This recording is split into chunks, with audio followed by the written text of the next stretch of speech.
Hello what's up guys and welcome to the channel learn and excel. तो आज के इस वीडियो में हम फिर से एक्सेल एंड डेफिसिट डिमांड को कंटिन्यू करने वाले हैं। तो पिछले वीडियो में हमने जो है डेफिसिट डिमांड चैप्टर को जो है स्टार्ट किया था, चैप्टर नहीं टॉपिक को जो है हम पिछले वीडियो में स्टार्ट ऑलरेडी कर चुके हैं। हमने जो है पिछले वीडियो में ही डिस्कस कर दिया कि डेफिसिट डिमांड का मतलब क्या है। And yes, in case if you have not watched the previous video and if you are not aware of deficit demand, आप जो है सबसे पहले वही वीडियो देख के आ जाइए। Link as usual i button पे दिया रहेगा। ऐसा इसीलिए क्योंकि सबसे पहले आप जो है डेफिसिट डिमांड को समझ लीजिए, फिर जो है रीजंस और उसके इंपैक्ट को पढ़िएगा, जो कि आज के इस वीडियो का अपना मेन फोकस है। तो चलिए फिर वीडियो को स्टार्ट करते हैं। ये स्टार्ट करने से पहले सबसे इंपॉर्टेंट थिंग, आप जो है चैनल को जल्दी से एक बार सब्सक्राइब कर दीजिएगा अगर जो है आप इस चैनल के वीडियोस को जो है देखते आ रहे हैं। Please make sure to consider to subscribe to this channel such that you don't miss any future update. तो चलिए फिर स्टार्ट करते हैं आज के इस वीडियो के साथ। Let's begin.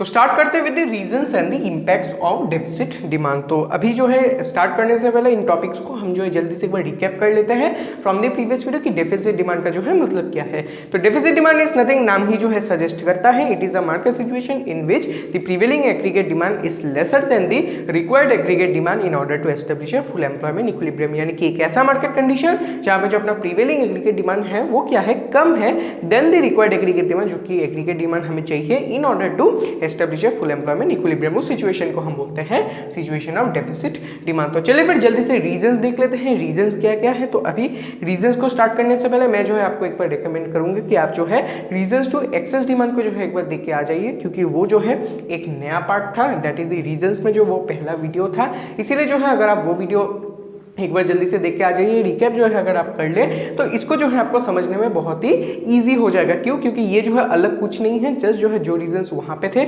वही यहाँ पे है, जस्ट जो है यहाँ पे थोड़ा सा ट्विक किया गया है। तो आई बटन पे जो है लिंक मिल जाएगा, जाके एक बार देख के आ जाइए, रिकॉल कर लीजिए, फिर आके ये पार्ट देखिएगा। तो चलिए फिर देख लेते हैं what are the reasons to deficit demand. सबसे पहला रीजन बन जाएगा decrease in propensity to consume. Yes, very important.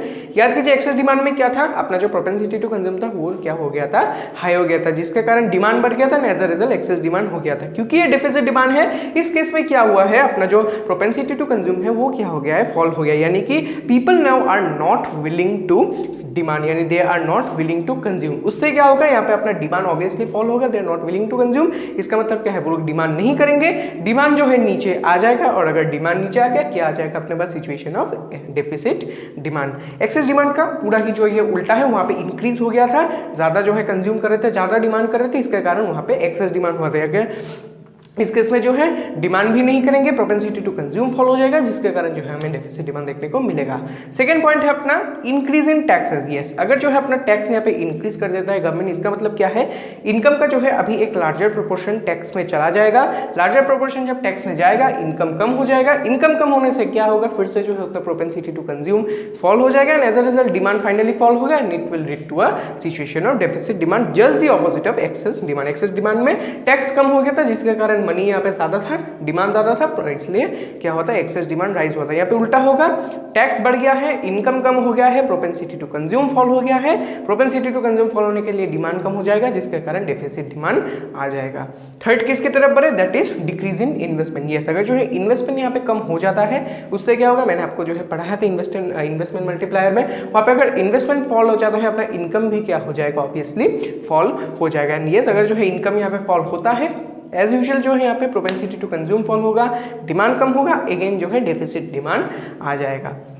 फिर क्या है, डिक्रीज इन गवर्नमेंट एक्सपेंडिचर। वही बात आ जाएगा, गवर्नमेंट अगर अपना एक्सपेंडिचर कम कर दे, मनी फ्लो जो है इकोनॉमी में कम हो जाएगा, मनी फ्लो एक बार कम हो गया, फिर से जो है वही केस आ जाएगा जहां पे प्रोपेंसिटी टू कंज्यूम फिर से फॉल हो जाएगा, इनकम पहले फॉल होगा, फिर जो है प्रोपेंसिटी टू कंज्यूम फॉल होगा, डिमांड फॉल होगा, and finally again we will be seeing a situation of deficit demand. Last part की तरफ चले, that is the important export. ये जो है थोड़ा सा समझने का चीज है। सबसे पहले आ जाएगा इंपोर्ट। तो इंपोर्ट में क्या होगा, लेट्स से यहाँ पे जो है इंपोर्ट राइज हो जाता है। Yes, there is a rise in our import, यानी कि अभी क्या हो रहा है, बाहर से जो है अपना यहाँ पे ज्यादा जो है गुड्स फ्लो हो रहा है। तो यहाँ पे क्या होगा, एक सिचुएशन राइज करेगा जहाँ पे जो है अपना क्या बढ़ेगा, सप्लाई बढ़ जाएगा। यस, क्योंकि बाहर से जो है इंपोर्ट बढ़ रहा है, what does it mean, there is a larger flow of goods, what does it mean, there is a increase in supply.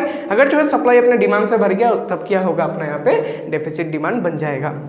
Supply ज़्यादा हो गया, डिमांड यहाँ पे फॉल हो गया, वैसा हो जाएगा कि यहाँ पे इंपोर्ट की वजह से डेफिसिट डिमांड राइज हो जाएगा। ठीक उल्टा होगा अपने एक्सपोर्ट के साथ। एक्सपोर्ट अगर फॉल हो गया इसका मतलब क्या है, हम जो है अभी अपने कंट्री से जो है बाहर कहीं पे गुड्स जो है एक्सपोर्ट नहीं कर रहे। इसका मतलब क्या है, एक larger proportion of the good यहाँ पे रिटेन हो रहा है, जिसके कारण फिर से जो है सप्लाई बढ़ेगा। सप्लाई अगर बढ़ गया वही बात आ जाएगा, डिमांड कम रह जाएगा, जिसके कारण डेफिसिट डिमांड आपको देखने को मिलेगा। एक्सेस डिमांड में ये जो है जस्ट ऑपोजिट था, इंपोर्ट वहाँ पे फॉल हो गया था और एक्सपोर्ट जो है वहाँ पे राइज हो गया था, जिसके कारण आपको एक एक्सेस डिमांड देखने को मिला था। क्योंकि उस केस में दोनों ही पार्ट में क्या होता, सप्लाई फॉल हो जाता। यहाँ पे क्योंकि सप्लाई बढ़ेगा इसलिए जो है डेफिसिट डिमांड देखने को मिलेगा, because demand falls short of our supply. ये हो जाता है the 5 reasons to deficit demand. एक बार जो है स्क्रीनशॉट लेके इस पार्ट को जो एक बार देख लीजिए, आप देख के जो है नोट डाउन कर लीजिए। फिर जो हम बढ़ते हैं अपने नेक्स्ट पार्ट की तरफ, which is a bit more easier, that is impact of deficit demand. देख लेते हैं क्या क्या है। वही सेम इंपैक्ट देखने को मिलेंगे जो कि 3 इंपैक्ट आपको एक्सेस डिमांड में देखने को मिला था, आउटपुट, एम्प्लॉयमेंट, प्राइस। वहां पे जो है एक अच्छा सा सिचुएशन बन गया था जहाँ पे जो है आउटपुट और एम्प्लॉयमेंट में कोई चेंज नहीं आया था, सिर्फ जो है वहाँ पे प्राइस बढ़ गया था in the case of excess demand. इस केस में देखते हैं क्या होता है। सबसे पहले आउटपुट की तरफ नजर मार लेते हैं, आउटपुट में क्या इफेक्ट आएगा। आप मुझे बताइए, what will be the impact of deficit demand on your output. आप मुझे एक बार बताइए। यस, अपना आउटपुट क्या होगा, यहाँ पे फॉल होगा। ये सवाल, आउटपुट विल फॉल हियर। क्यों फॉल होगा भाई, ऐसा इजीली होगा। देखिए यहाँ पे जो है डेफिसिट डिमांड हो गया, यानी कि डिमांड यहाँ पे नहीं हो रहा है, तो उससे क्या होगा, अपना जो प्रोड्यूसर्स है उनके पास स्टॉक ज़्यादा रह जाएगा। Yes, because of excess supply यहाँ पे क्या हो जाएगा, स्टॉक उनके पास बढ़ जाएगा। They will have greater amount of stock और प्लान इन्वेंट्री। अगर जो एक बार प्लान इन्वेंट्री बढ़ गया, क्या वो और प्रोड्यूस करेंगे, नहीं करेंगे, तो वो यहाँ पे अपना प्रोडक्शन कम कर देंगे, जिसके कारण फ्यूचर में जो है जो आउटपुट निकलेगा, जो आउटपुट जनरेट होगा, वो क्या हो जाएगा, फॉल हो जाएगा। क्योंकि वो लोग अभी प्रोडक्शन नहीं करेंगे, ऑलरेडी उनके पास सप्लाई ज़्यादा है, डिमांड कम है, डेफिसिट डिमांड है, सप्लाई ज़्यादा है, प्लान इन्वेंट्री राइज हो रखा है, तो और तो वो प्रोडक्शन नहीं करेंगे, इसीलिए जो है उनका आउटपुट अभी यहाँ पे फॉल हो जाएगा। नेक्स्ट देखते हैं एम्प्लॉयमेंट। एम्प्लॉयमेंट में क्या इफेक्ट आएगा, फिर से आप बताइए। यस, अपना एम्प्लॉयमेंट भी क्या होगा, यहाँ पे फॉल होगा।